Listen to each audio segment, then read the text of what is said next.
मित्रांनो आता इकडे बघू शकता साईगावचा सुंदर आहे आणि तिकडे पडग्याची रायफल आहे आणि मथुर आहे। नक्की आता तुम्ही सांगा पैरा कोण आहे। बघा 3 बैल निघलेले तिकडे साईगावचा सुंदर बदलापूरचा आणि इकडे आपला मथुर आणि रायफल। नक्की आता सगळी जण कम्प्लीट झाले। मला तर थोडाफार माहीतच आहे।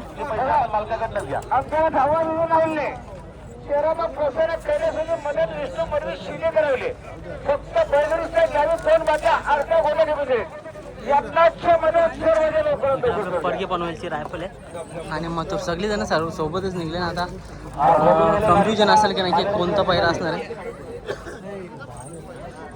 इकडे आपला प्रणय दादा आहे, इकडे विशाल दादा आहे, नारल्या बैलाचे मालक विशाल दादा सुंदर। नक्की कोण आहे पैरा आता बघायला लागेल। मित्रांनो रायफल बैलाचे मालक देखील आलेले आहेत। आता सगळ्यांना विचार पडले, आपण विचारला तर बुगाच पैरा वेगळ्या फुटतील, त्यामुळे आपण काही जास्त विचारू ना। बरोबर का ना दादा? 100%। तर आता तुम्ही सांगा कोण पैरा असेल, कारण का रायफल मथुरची गाडी पण चांगली बोलते, इकडे मथुर आणि सुंदरची गाडी ती पण चांगली बोलते। आता 3 बैला तर ना पळू शकत, त्याच्यामुळे 2च झुकतील ना दादा? 100%। प्रयत्न करू चांगला ओके।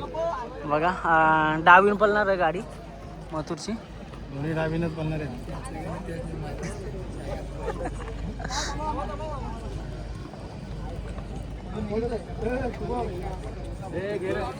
मित्रांनो समोरची गाडी पण एकदम मोठी आहे। चला निघतंय मथुर पण निघतंय शर्तीसाठी, इकडे रायफल पण चालला शर्तीसाठी आणि इकडे सुंदर पण चालला। आत्ता बोला आत्ता कसा काम आहे, आता कोण निघणार आहे कसा निघणार आहे माहीत नाही, बाकी निघालेले आहेत शर्यतीसाठी।